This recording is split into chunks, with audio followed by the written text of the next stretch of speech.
love is because it can be any type and it can be anywhere. It can be love for art, it can be love for a person. And I think the fact that it's just means so many things to different people is amazing. And I think a lot of people feel the same way. Molikaa Rasiah published her first book, Not What I Expected, on February 2nd, 2025. She was in 5th grade. Since then, she has donated every dollar she's earned to schools in rural India and earned 4.9 stars on Amazon and a perfect 5 on Goodreads. Her book, a short, powerful children's story, is a true glimpse into the life of an 11-year-old navigating today's modern world. Molikaa's story is about discovering who you are, about finding your place, about learning to appreciate the small moments, the ones most of us overlook. And even though she's only lived a single decade, the lessons she's gathered speak to something universal. Because the truth is, Molikaa Rasiah may not be 21 yet, but every single one of us has been 11. In today's conversation, she shares what she's learned about individuality, empathy, and growing up in a world moving faster than ever before. My name is Ewan Rasiah, and every 2 weeks, I sit down with people from all walks of life who have something meaningful to offer and share. Lessons, stories, and honest reflections on personal growth. These conversations aren't about having all the answers. They're about learning from people who've lived through moments of loss, change, and renewal. Welcome to Lived Words.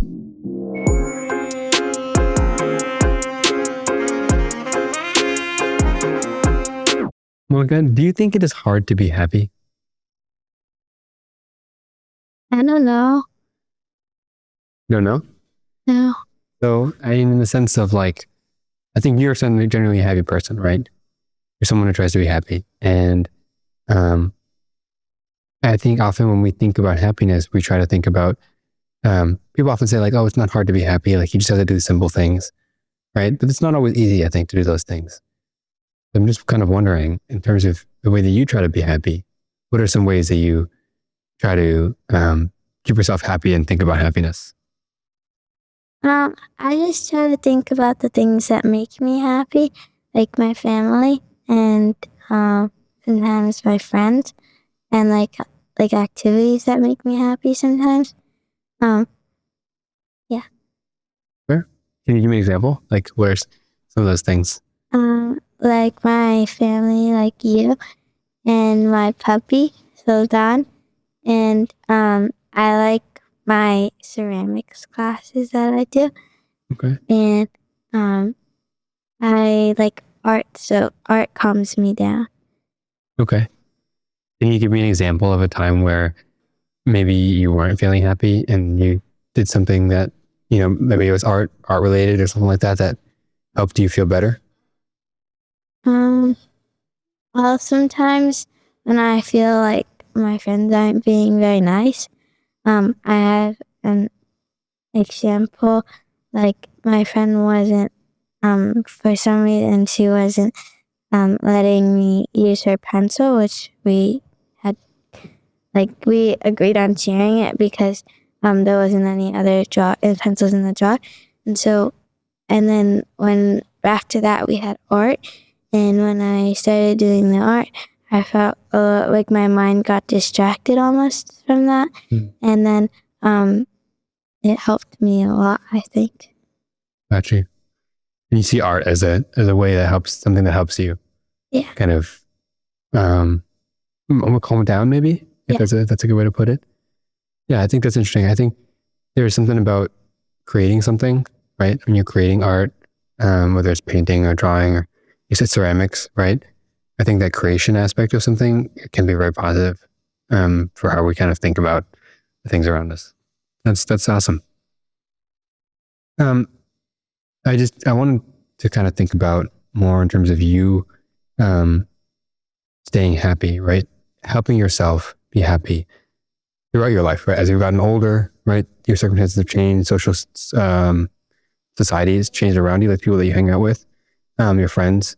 And I'm just kind of curious, and when you think about sort of skills that have helped you stay happy, be happy, can you talk a little bit about that?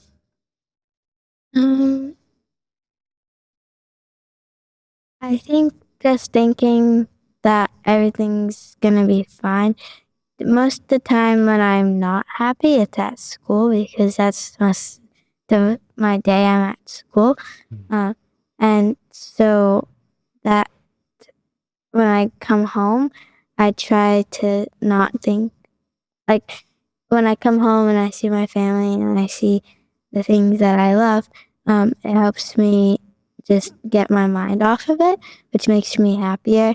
And I know that it's probably going to come back the day after, but for the time that I am in right at that time, then I feel like at least I'm happy at that moment. Right, right. So coming home, I Yeah. think, right, something that helps you be happy. Why? And just seeing my family, just knowing that, like, if I ever need help or if I ever feel like I need um, something other than I wouldn't get somewhere else, then I always know that I can do it with my family. Can you give me an example of a time maybe that you weren't feeling super happy and then you came home and your family helped you in some way? Sometimes when I get like bad test grades Mm-hmm. and I come home and my dad or our dad will try to help me with it, but um, it's still like getting my mind, like coming home, is getting my mind off of like my teachers telling me that I didn't do very well. Right.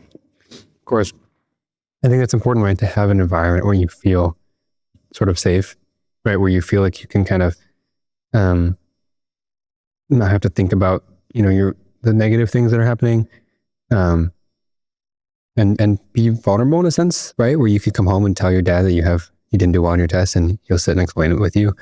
I think that's an important thing, and that a lot of people, that can be hard sometimes. Where at school, there's always that pressure, right, to be better and do well, and people are going to judge you and all that sort of thing. So yeah, absolutely agree.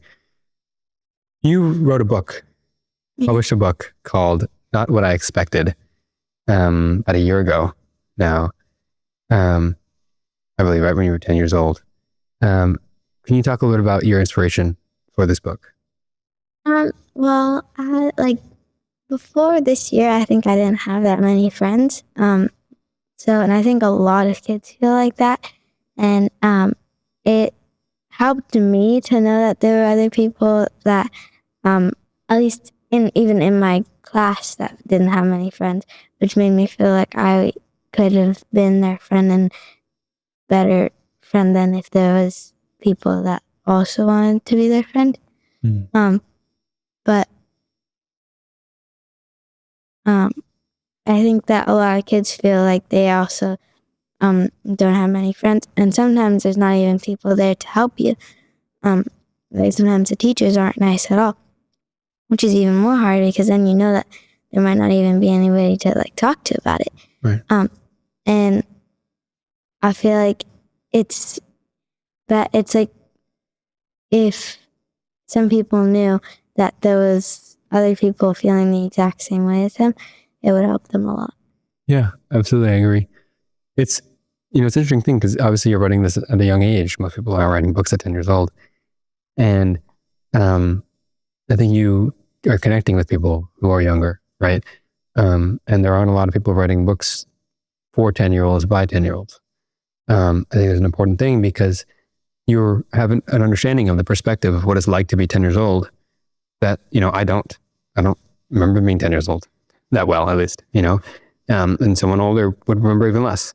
And so I think that is important in allowing you to really connect with people who are your age. It's a big thing that I've tried to do with the podcast as well. Here at Lived Words is connecting with people who are my age, who stories I can connect to because I'm living them, right? I'm living them right now. That idea of lived experience, I think, is a big part of telling stories and of connecting with people. I want to ask a little bit about specifically the stories that you decided to share in that book. From what I understand, it's true stories, right? Can you tell me why were those stories specifically important? I think the story that I wrote about was a story that not exactly, but a lot of people feel that way, like feeling left out, or not feeling like, or feeling like they're not really understood. I think that if people, again, if people knew that there were other people there that felt the same way and they weren't like the only one, I think that would help a lot. Yeah, absolutely, I agree. I think, why those stories specifically? Like, was there something about those stories that really made you, that I suppose stood out to you in your life, or you thought would stand out to people? I think the fact that there was nice people and not so nice people, and like even when people saw things that were wrong, they didn't do anything about it. I think that was a reoccurring thing. Happens in a lot of cases. Yeah. And I'm pretty sure that, I mean, when I first thought about the topic, I was like, oh, that's a perfect topic. Because a lot of kids feel the exact same way. Yeah. Yeah, absolutely. Have you heard of a bystander? You know what that means? Yeah. I think that's sort of what you're talking about, right? Where it's people who are witnessing things that maybe are negative and not speaking up, not doing anything about them.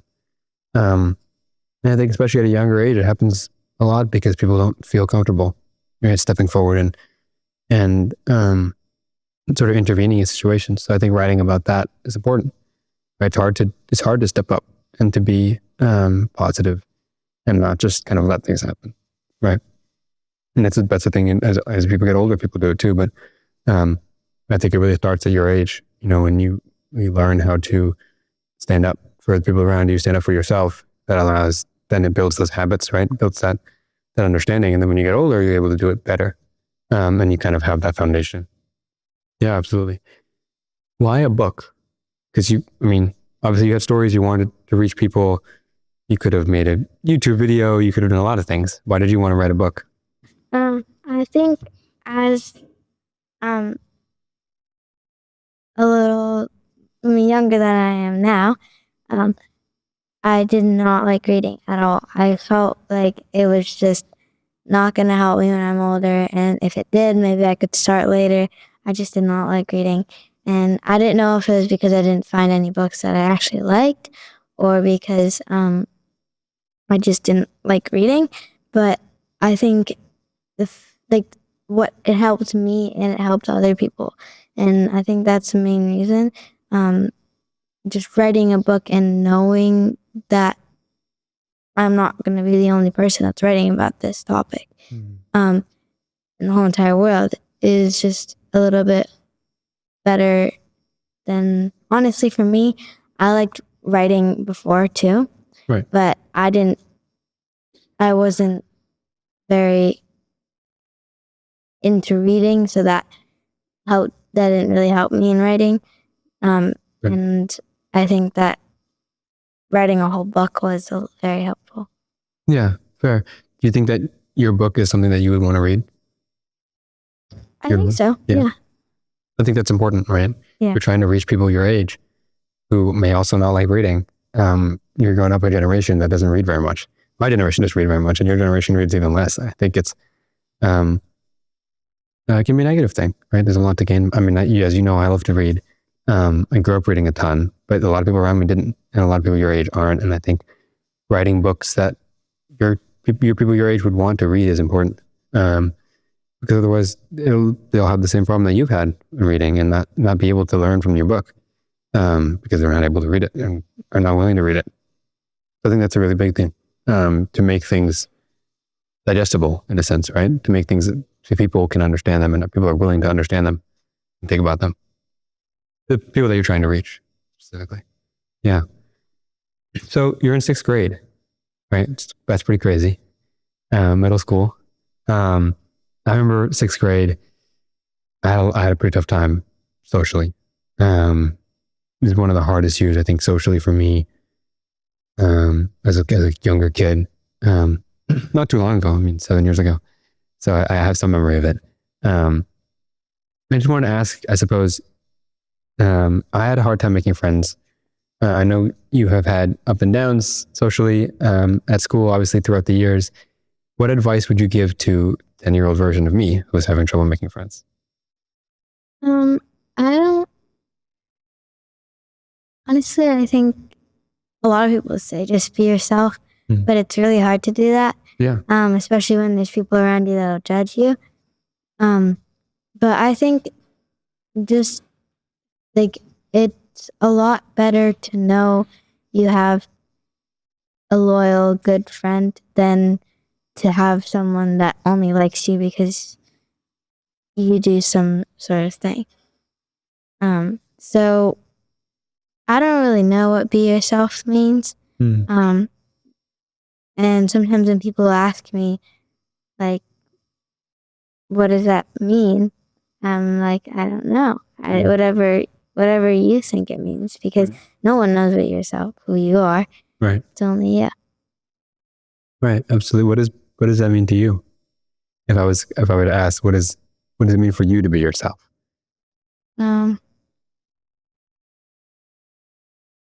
I think for me, I'm not sure. I think it's to just, I guess, just love my family. I do really love my family, and I'm grateful for them. But I do think that I'm not sure, actually. That's okay. Yeah, that's okay. I guess when you think about yourself, things that the person that you want to be, right? When you go to school, around your friends, around your family, when you're by yourself, how would you describe yourself and also and who you envision yourself to be? No one's ever perfect, but Yeah. I think I'm very playful, I think. I am pretty happy most of the time. Yeah. And I think when I like animals a lot. Okay. So I'm an animal lover. That's awesome. Okay, great. How do you feel like socially with your friends 6th grade has been? Honestly, I think it's my best year so far. Okay. I think I'm getting included more than before.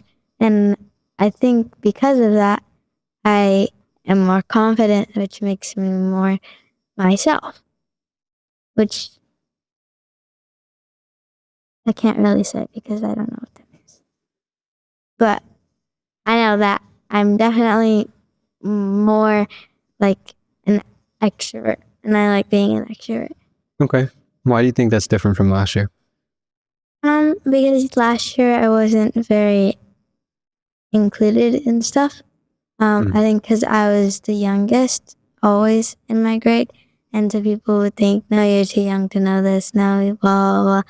And I'm like, I'm literally in the same grade as you, but that doesn't matter. And now I'm a 6th grader, and at our school, each 3 grades are combined, so I'm one of the oldest people in the class. And most of my friends are 5th graders, so I think that people think more of me, I think, because I'm older than them, and it's just, yeah. Fair. So you're with the 4th, 5th, and 6th graders kind of together, right? Most of your friends are 5th graders, and 7th and 8th graders are separate. Does that worry you at all, thinking about going into 7th grade and your friend's going to be in 6th grade, and you kind of won't be with them? Have you thought about that? Yeah, I thought about that. Some of my 5th grade friends are leaving, so that's even worse. But a lot of them are staying. And the 7th graders now, which were the 6th graders last year, last year I was not very close to them, but it's not like I don't like them. They were good people, and so I'm not really scared to go into 7th grade, but I'm excited to be in the same grade as the 5th graders now. in 2 years. Gotcha. Yeah. When you're in 8th grade. Gotcha. Makes sense. I think when I was in 6th grade, if somewhat was a similar thing, it was more that I didn't really have any friends at all. I think 5th grade, I had more friends. Well, some of my friends left after 5th grade as well to go to middle school elsewhere. And then obviously I had friends leaving 6th grade as also. So I think for me, definitely there was that worry of like going into 7th grade, getting older, like, was I going to still be with the people that I'm friends with, right? When am I still be around my friends? And you know what? Worked it out. I figured it out. And I think as the year kind of went on, I got better at, making new friends and meeting new people. I ended up becoming friends with some people that I've kind of known for a long time, but I was never really friends with. Some of those people that you know. And I think that's an interesting thing that sort of happens as we get older. And I see it in high school too. As I've gotten older, I've gone through high school. There's people that I met at a younger age in high school, in 10th grade, and didn't become friends until 11th or 12th grade. And we kind of just knew each other and then ended up becoming friends. We connected over something. And as you get older, you change, people around you change. You learn more about people. And I think as you grow, you just kind of have that natural progression. And you'll find that you connect with people on things that you never even thought you would. You sort of friends in unexpected places. And I think that's a really cool thing about growing up and changing, not even changing locations because you'll be at the same school, but changing kind of the groups that you're in, right? Changing communities in a sense. Yeah. Yeah. I want to ask about other people, helping other people. I think that's something that's very important to you, something that's very important to me. And I want to ask, what is a small thing that someone can do to be kinder, helpful, nicer to someone else who might be having a hard day? It depends who's the person. I think some people like just being left alone, which is totally fine. Some people like being some people like being with other people to get their mind off of the thing. Some people just don't want to talk about it at all, but still want to be around people. And then some people just want to talk about it and get it off their mind. Yeah, fair. So if you have to, what is like one thing that you feel like, let's say for you, if you're having a hard time, what is something someone can help? How can someone help you? I think even if I'm in the wrong, as long as I know I'm in the wrong, if I like talking to people about it, or just getting my mind off of it, but still being with people. Then that's what I would say I like. But if I'm talking to someone else about it, then I would say to like, I'm not sure, just like talk to other people makes me feel better. Okay. About the thing that made you upset or just in general? Both. Okay. Interesting. So I think that's an aspect of connecting with somebody, right? Having a person or people that you're able to talk to that's helpful for you, right? I think that's important as human beings. We need to connect with others, right? And yeah, like you said, some people need to be left alone for time, but I think we naturally have that kind of need to connect on some scale, right? It's part of our DNA. It's part of who we are as human beings. We're social animals. I'm sure you've heard that. Everybody talks about it. But yeah, I think that's an interesting thing. We often isolate unhappiness, and I've had times where I felt like I wanted to be alone because I was upset. And a friend, a family member, someone close to me, was sort of persistent and like, okay, I won't talk to you. I'm not going to bother you. But I'm not going to just let you be alone and sad, right? And I think that was helpful for me. That's not always helpful for everybody, but for me, that's been helpful. Where I might be upset, and I might kind of think that I want to be left alone in a sense.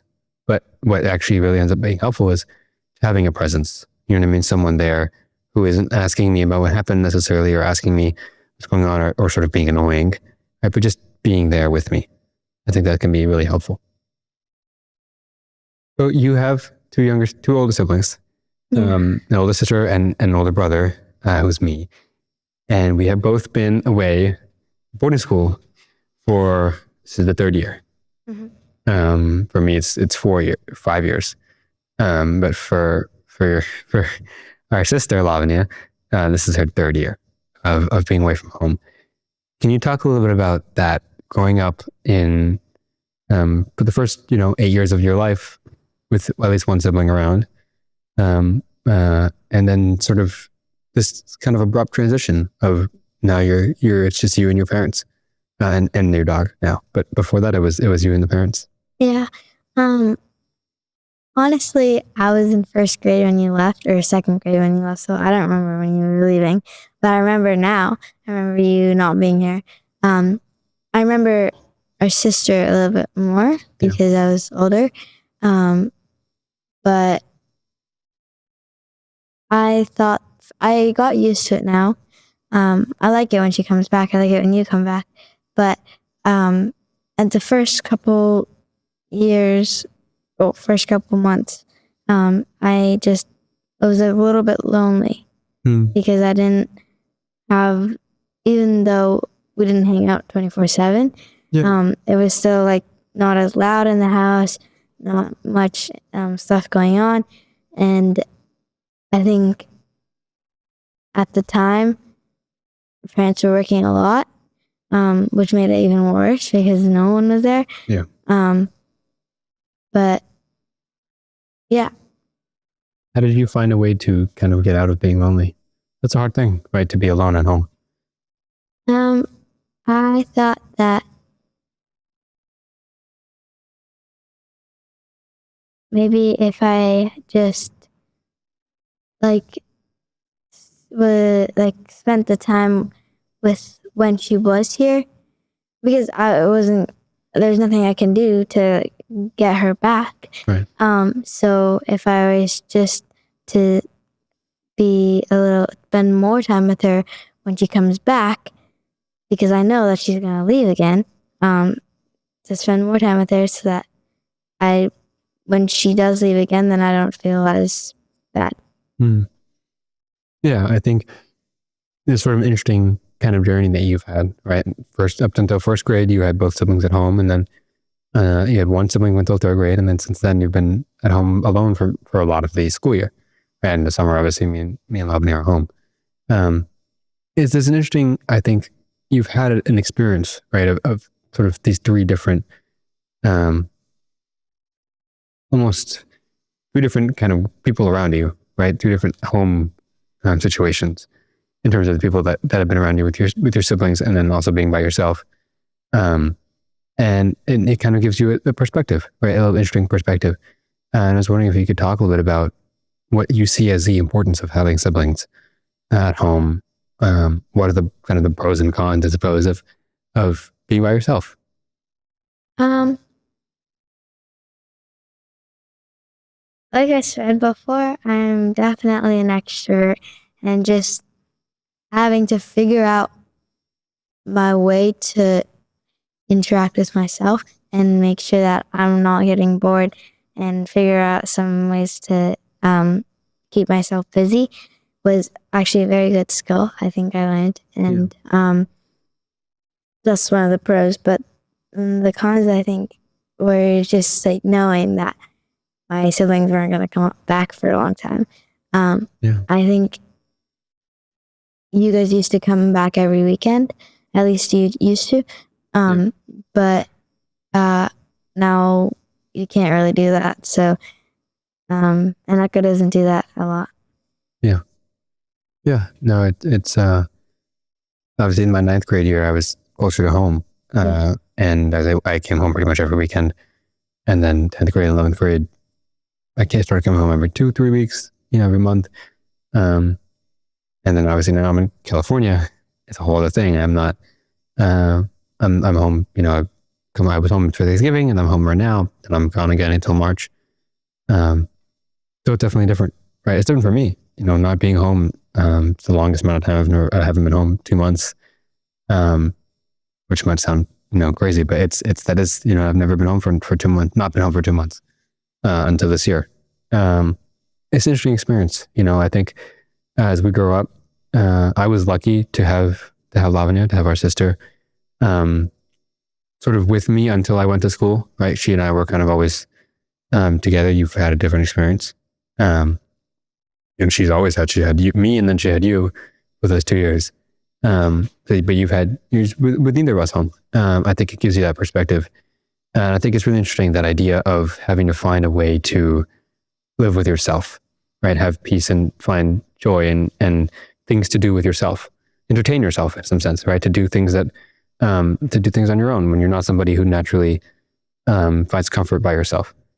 Can you talk a little bit about what are some things that you did that you learned how to do by yourself to kind of work on that? Yeah, so, we got a lot of art things for Christmas and for birthdays and stuff. And a lot of times they'd just be left around the house and nobody would really think about it. Sometimes I'll go and try to find some stuff to do. Sometimes I'll just do stuff with paper. And sometimes once I remember I made a card for some random person. And I remember we got this shell once. I painted it and then I wrote like a note on it. Yeah. Not like with paper. Like I literally wrote with Sharpie on the shell. And then we were going to go put it in the ocean. But we never did. Got you. That's okay. That's cool. I definitely have like Lego sets and stuff downstairs in the basement. Yeah. I need something to do that I never did. I used to be big into Legos. Okay, so I end every interview with the same question. What are some words you choose to live by and why? I think It can be words, single words, phrases, whatever kind of comes to I mind. think love is because it can be any type and it can be anywhere. It can be love for art. It can be love for a person. And I think the fact that it's just means so many things to different people is amazing. And Yeah. I think a lot of people feel the same way. Absolutely. Absolutely agree. Thank you so much. Yeah. It was awesome.